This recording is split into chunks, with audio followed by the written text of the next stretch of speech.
What is up, you guys? This is JP. Today's video is going to be going over one bicep exercise that I feel gets ignored and if implemented correctly can help you to get more bicep gains in the long run. Taking a muscle through its full range of motion is good for hypertrophy, okay? A lot of the times you cannot do this with one exercise, okay? One exercise is just not going to take a muscle through its full range of motion because most muscles have multiple functions. Take the biceps, for example. The biceps have three main functions.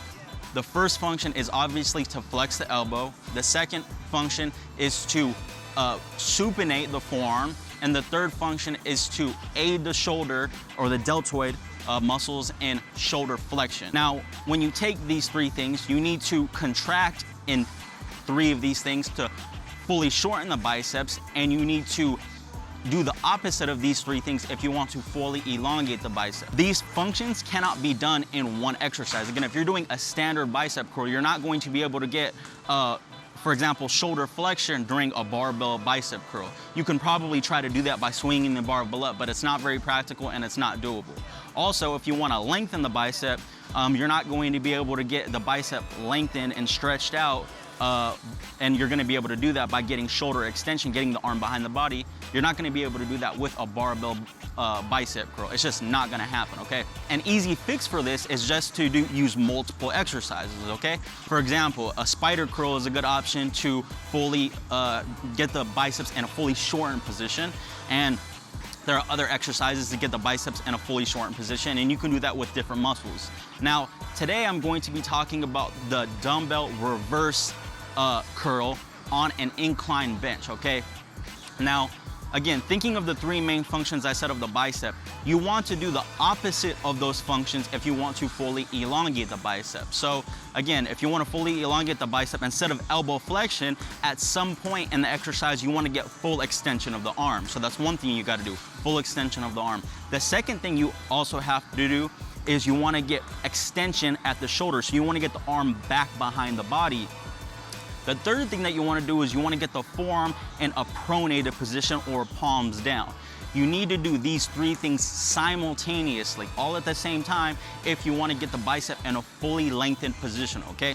Now, one good exercise for this is the incline dumbbell curl. So you may have seen a lot of people do a dumbbell curl on an incline bench, and doing it on an incline bench is going to get the bicep fully lengthened. But the one key thing that most people miss when they're doing this exercise is they're not pronating the forearm. They're usually just doing a standard curl where their forearm is supinated or their palms up. So even though this is elongating the bicep to a large degree, if you really want to get that bicep fully lengthened, you need to get the arm the forearm in a pronated position.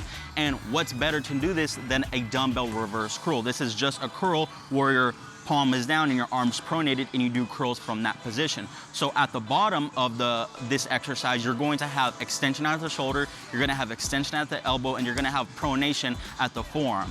Those three things is going to fully elongate the bicep. So that last little bit, that again, getting that forearm in that pronated position is really what's going to stretch out that bicep to that last little degree. It's these little touches that's going to take you from an intermediate lifter to a more advanced lifter, and that's going to get you that last little bit of gains in the long run. 80% of your results are just going to be from overhead presses, bench presses, squats, deadlifts, pull-ups. The last 20% is going to be from adding those little tweaks. Now, one bonus thing that I really like about this exercise is that it really works your brachioradialis. Now, the brachioradialis is a forearm muscle that it's right on your forearm, okay? So when your palm is supinated, it's on the lateral side of your forearm, and if you pronate your forearm, it's right on the top of your forearm, okay? So one thing that this reverse curl does is it puts more emphasis on this brachioradialis,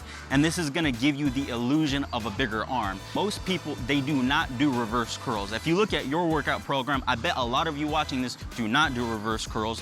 You probably don't do anything for your forearms either. And again, having a supinated palm just doesn't get the brachioradialis into the exercise as much. You can do a curl with your forearm supinated and grab the lateral side, the outside portion of your forearm, curl, and you'll feel it's not that tight.